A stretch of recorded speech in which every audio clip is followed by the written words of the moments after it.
The senator from Kentucky.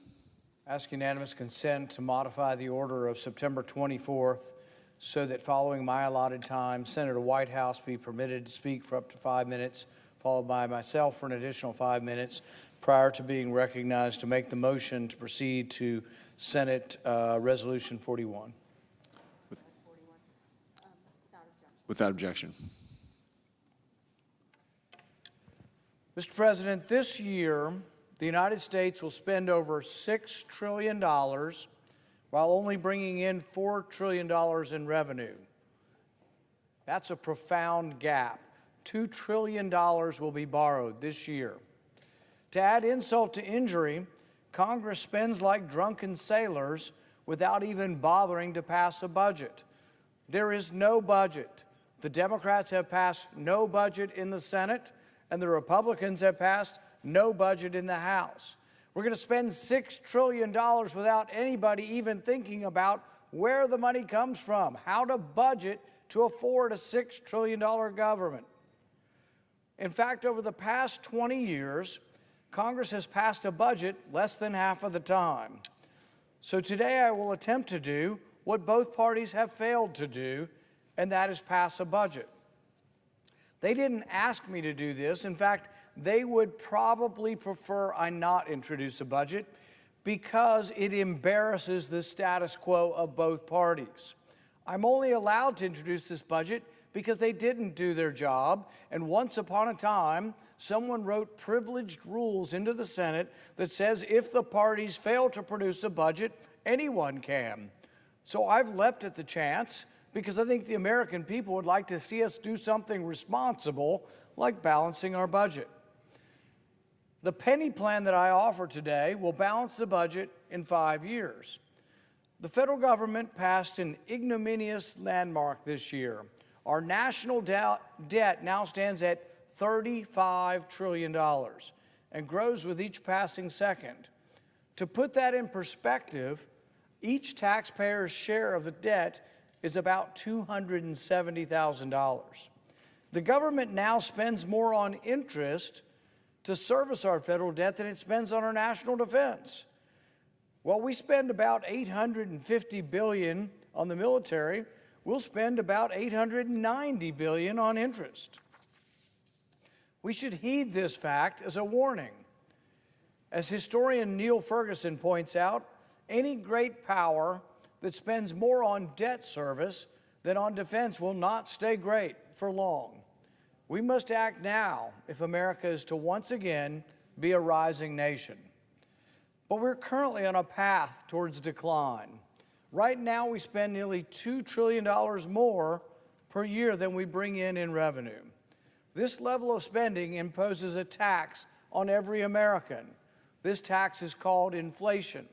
When we borrow $2 trillion, somebody's got to buy it. Someone buys the debt. When the Federal Reserve buys the debt, they create currency, create new money out of thin air, which when it begins to circulate, causes your prices to rise. This is the tax of inflation. And Americans have felt the pain of inflation tax significantly over the last 4 years. Every day for the last 4 years, Americans' people's purchasing power has decreased for even the most basic items. Since this administration took office, prices have risen nearly 22%, and feeding and providing for a family has become more expensive. For example, the price of bacon and eggs increased by nearly 30%. If you would like some toast with your breakfast, bread will cost you 11% more since the Biden-Harris administration took office. The price of butter is up by 30%. When Biden and Harris took office, a gallon of milk cost on average $3.25. Today, the price has increased by 25% and costs just under $4. Gas prices have risen 22%. And what kind of answer do you get from the administration? What type of answer do you get from the other side of the aisle? They say greed is causing prices to rise, that the grocery stores are greedy and are raising the prices, and we must have government come in and fix the prices. Even on CNN, the mouthpiece for the Democrat Party, economists appeared to say, my goodness, have they not heard of Venezuela? Have they not seen what price controls do in Venezuela? They lead to shortages and famine. What they did to the Soviet Union, what they did to communist China, and yet that's what they're proposing here because they misinterpret why the prices are going up. It isn't that things are more precious, it's that your dollar is losing its value. Your dollar loses the value through inflation because we run a $2 trillion debt. It's a Ponzi scheme. It's a bait and switch. The politicians come to you and say, here, we'll give you this for free. It's free. It won't cost you anything. We'll give you free college. We'll give you $25,000 for a house. It's free. There's no cost. But it's a lie. The lie, the trick, the ruse. It is a lie on the American people because it's paid for through borrowing. And when we borrow, the Federal Reserve will buy the debt and you'll get inflation. So you're going to pay for it through inflation. There is no free lunch. You can't get anything for free. Something for nothing is a charade played on the American people by politicians who just want to gain power over your lives. Americans will pay dearly for Congress's insatiable appetite for more and more spending. The high level of spending that is currently crushing the American family is just the beginning. If we continue down this unsustainable path, American families will be forced to deal with even higher inflation, confiscatory tax rates, rising interest rates, and a weak economy. It will be harder to find a job and provide for a family because the deals made in the halls of Congress will always stick the taxpayer with the bill. Right now, the average American family, their paycheck buys $1,000 less stuff. You've lost $1,000. If you make the same income you made 4 years ago, you're $1,000 poorer because of inflation. Inflation came from these politicians offering you something for nothing. We got to wake up. As spending under the Biden-Harris administration weakened, every American's family's purchasing power is also less. At $35 trillion, the federal debt is nearly twice what it was 10 years ago. That's larger than the entire $25 trillion economy of America. The next 5 largest economies combined. So you take America's GDP and you add the 5 next countries, it still doesn't equal our debt. Our debt is bigger than our economy plus 5 more countries. Whose fault is it? Well, really, frankly, both parties. During the previous administration, during the Trump administration, $8 trillion in debt was added. During the Biden administration, Biden-Harris administration, about $8 trillion is going to be added. It's going to be almost exactly the same when you compare 4 years of a Republican administration to 4 years of a Democratic administration. So really, there's blame that goes around. But there are alternatives. I'm offering an end to the inflation, an end to the debt, and a gradual balance of the budget over 5 years. How much is $35 trillion? How do you even get your mind around it? Well, to put it in more tangible terms, $35 trillion is enough to fill 34 NFL stadiums with $100 bills. So you take $100 bills and you just keep piling them into an NFL stadium till you reach the brim, and then you do 34 of those NFL stadiums, that would be $35 trillion. Government spending is so out of control that even if President Biden emptied the bank account of every individual in the United States, it would only cover half of the debt. Think about that. $35 trillion debt, and then all of the savings of all America. If you took all their savings, which I'm not proposing, but if you took it all, you'd only pay for half of the debt. This is an unsustainable course, and many smart people have been saying this. We're headed for a calamity if we don't do something, and yet both parties just keep plowing on. They call what we're going forward with a continuing resolution. Well, I'll have none of it. It's continuing the status quo. It's continuing to borrow $2 trillion a year. We've had a couple of periods in the last year where we borrowed $1 trillion in a 3-month period. This is alarming, and it is out of control. America is in a historic state of financial disarray. Right after the end of World War II, the world's most expensive war, our accumulated federal debt was 18% larger than the GDP, the entire economy. Now, in a period of relative peace, the debt is 22% larger. There are no excuses for this. Our debt now is worse than it has been at any time as a percentage of GDP. Are we certain that if a crisis erupts, if there were a war that we were participating in, another pandemic, God forbid, or some other catastrophe, that we will be able to borrow enough to meet the challenge? Without a drastic change of course, fiscal ruin is only a matter of time. America's leading financial minds have already sounded the alarm. The chairman of the Federal Reserve said that federal spending is on an unsustainable path, and it is past time for Congress to correct it. The CEO of J.P. Morgan Chase, America's largest bank, warned that the Federal Reserve must reduce its deficits before lenders finally say enough is enough and stop loaning the government money. Now you ask, how will this occur? Will it occur suddenly or gradually? Will we gradually lose our dominance? Will we gradually no longer be the reserve currency of the world? Or will we show up on a Friday to sell the debt and no one buys it? The Federal Reserve will always buy it. People say, oh, the Federal Reserve will buy it. If the Federal Reserve buys all the debt, interest rates will go through the roof, and so will inflation. Even the head of the nonpartisan Congressional Budget Office cautioned that our financial situation is unprecedented and suggested the U.S. is now on an alarmingly weak fiscal footing. As interest payments on the national debt crowd out the rest of government's budget, tax increases, inflation, and eventual default on the debt are what lie ahead for the American economy. Unfortunately, a debt crisis will not just stop with our economy. A threat to our financial security is also a threat to our national security. We must remember that the surest path to peace is leaving no doubt in your adversary's mind about your ability to respond to aggression. With increasingly dubious financial health and a large share of resources devoted to interest payments, the U.S. is sending the opposite message, a message of weakness. Yet Congress has repeatedly chosen to ignore the deficit, raise the debt ceiling, fund foreign wars we can't afford, just put it on our tab. That's what will happen today. They will vote on my budget to balance within 5 years, but there won't be enough votes.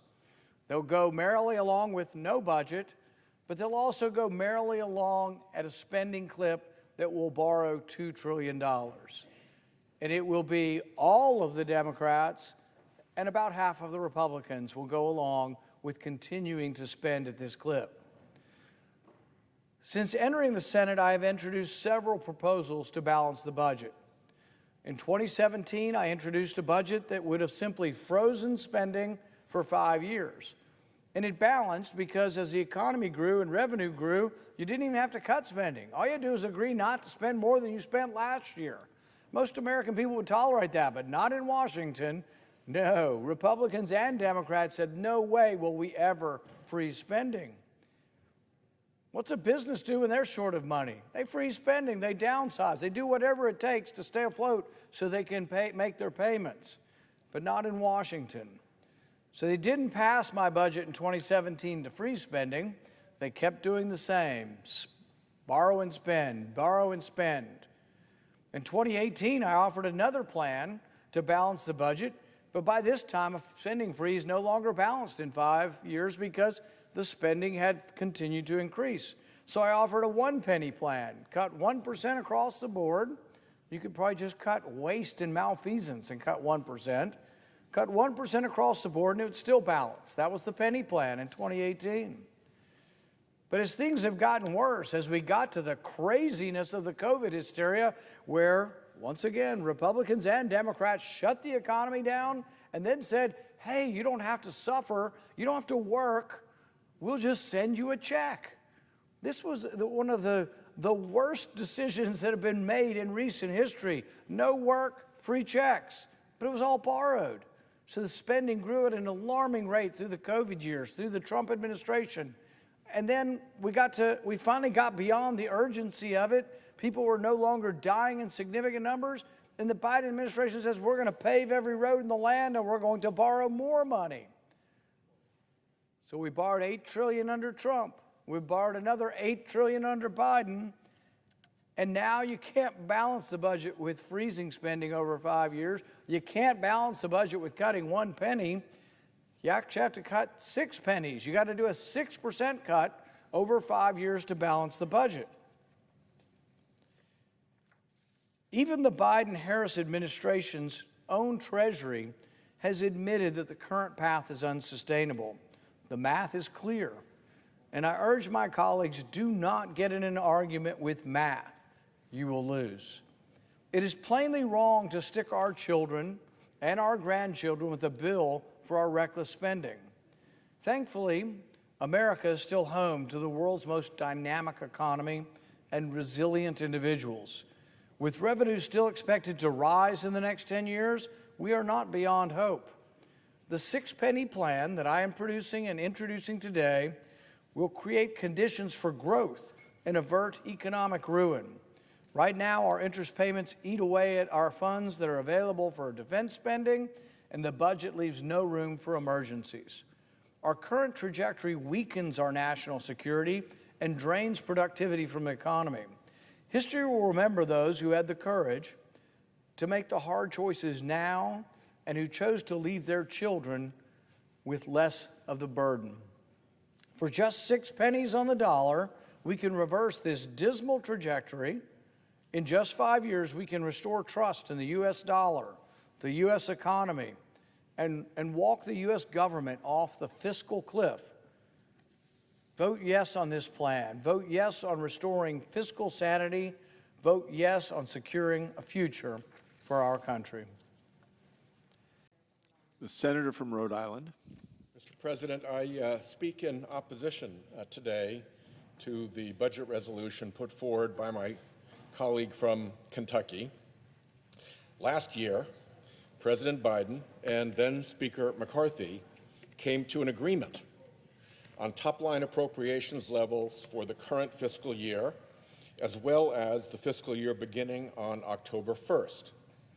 This bipartisan agreement, which included a 2-year budget deal, was passed by bipartisan votes in both houses and was signed into law by the President. So as of June 3, 2023, we have a bipartisan budget deal that is good for 2 years until September 30, 2025.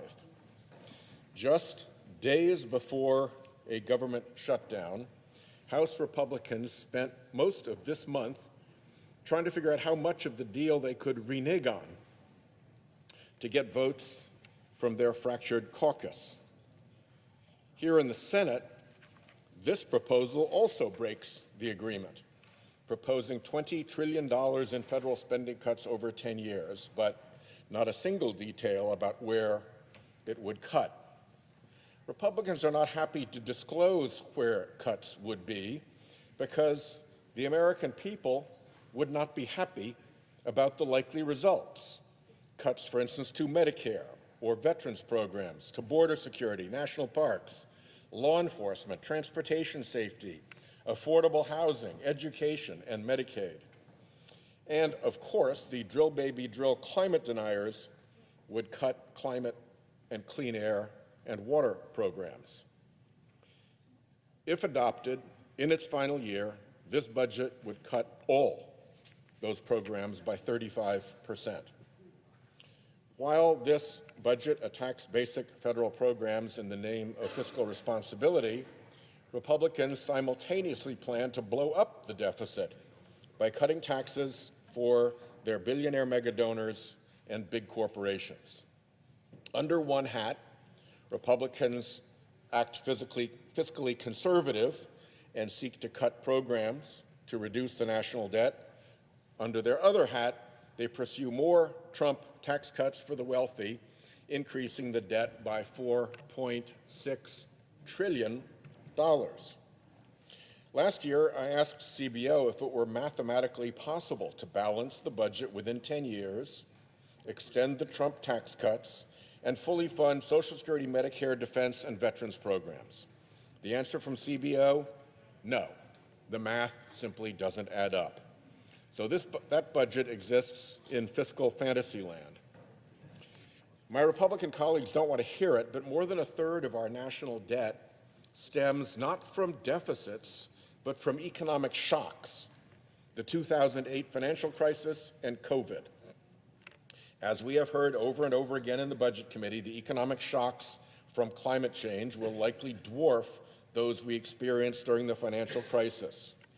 For instance, one caused by a climate-driven insurance crisis that crashes mortgage markets and property values nationwide.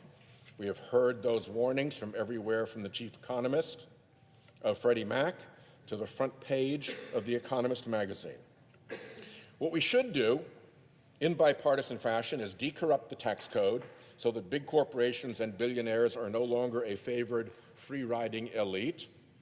The Bush and Trump tax cuts skewed to the wealthy and big corporations are another third, $10 trillion of the national debt. Without those tax cuts, the debt to GDP ratio, which is our best fiscal safety metric, would be declining in perpetuity. Helping the wealthy avoid taxes is such an infatuation that House Republicans brought the United States to the brink of default, trying to prevent the IRS from cracking down on wealthy tax cheats. If we want to address the national debt, preventing massive economic shocks, decorrupting the tax code, and getting serious about health care reform are the ways to go about it. This, Mr. President, is not. I yield the floor. Senator from Kentucky. It has been proposed that there's no place to cut, that all of the spending is being used in such a noble fashion. I would propose that there are a couple of areas that we might all agree on. We spent about $1 million studying Japanese quail to see if they're more sexually promiscuous on cocaine. Seems like we could have just polled the audience on that one. It seems pretty clear, but we can't even cut things like that. $1 million studying Japanese quail on cocaine to see if they're more sexually promiscuous. We spent $2 million studying whether when you go to Luby's, you go to the cafeteria and someone sneezes in front of you on the food, are you more or less likely to take that food? Could we not cut that? We spent about $750,000 studying selfies. If you take a selfie of yourself smiling and look at it later in the day, does it make you happy? One of my favorites comes from 40 or 50 years ago, but the organization still exists and still keeps getting more money. This is from a conservative Democrat. This is a long time ago when they existed. William Proxmire used to do the Golden Fleece Award, and one of his favorites was they wanted to determine which made you more aggressive, tequila or gin. So they got a group of fish, and they fed a group of fish gin, and then they fed the other group of fish tequila. And I scratched my head and say, well, gosh, everybody knows, right? It's got to be tequila. So, I mean, the thing is there any place to cut? Sure there is. Most of these things come from the National Science Foundation. I've been harping on them for years. You know what they did last year? Every Democrat and half of my Republican, who's our fellow travelers, doubled the amount of money they give to the National Science Foundation. So when they say, oh, well, that ludicrous thing, I'd cut that. Well, they're not going to cut it if you give them twice as much money. So there's lots of waste. There's lots of fat. There's improper payments by the tune of billions and billions of dollars. They write a check to the wrong person. They write a check to dead people. I came to the floor and tried to get unanimous consent to quit sending checks to dead people. When we had the pandemic and they sent all the free checks, a lot of them went to dead people, for goodness sakes. Do we ever cut any of the spending? Is there ever any remote slowdown in the spending? Every year it goes up because they care about people and they want to give you free stuff. But it's not free. There's going to be a $2 trillion deficit, and you're going to pay for it through inflation. There is no mystery to inflation. The Federal Reserve buys our debt. When they do, and the new money enters the circulation, it dilutes the value of the currency. Instead, what do you hear from the other side? Oh, the grocery store owners are greedy. We must put price controls on. Well, they should remember the story from the Soviet bloc countries. Man goes in the store and he says, "Are you the store that doesn't have any butter?" And the guy behind the counter says, "No, we're the store that doesn't have any toilet paper." That was an old joke of the Soviet bloc countries. That's what you get with price controls. That's what you get when you misunderstand what causes inflation. That's what you get when you want to pattern yourself after the phenomenon of disaster which is Venezuela. So what I'm asking is we should spend what comes in. It's what every American family does. It's what most states do. It's what most cities do and what most counties do. Spend what comes in. Even over half of the European Union. We think of them as socialist countries and some border on it, but guess what? They spend what comes in. Half of the European Union balances their annual budget. They're destroying this country by giving you free stuff. The stuff they're giving you is not free. There is no free lunch. You can't have free college. Somebody's got to pay for it. There is no money up here. They're not giving you somebody else's money. They're not even taxing the rich. They're just borrowing it. It's all borrowed. They borrow to send to Ukraine. They borrow to give it to you for free school. They'll give you free cars. They'll give you free houses. None of it is free. It's what causes inflation. When you go to the grocery store, think of these people masquerading as Santa Claus. They are the ones that have caused the price of your steak to double, the prices of milk to go up, the prices of gas go up. It's not the greedy grocery store owner. It's the shrinking dollar and the politicians masquerading as Santa Claus that are causing this economic havoc and ruin. I recommend a yes vote on the only budget that will be presented this year because both parties have abdicated their role. My budget balances in 5 years. It's what we should do for the strength of America.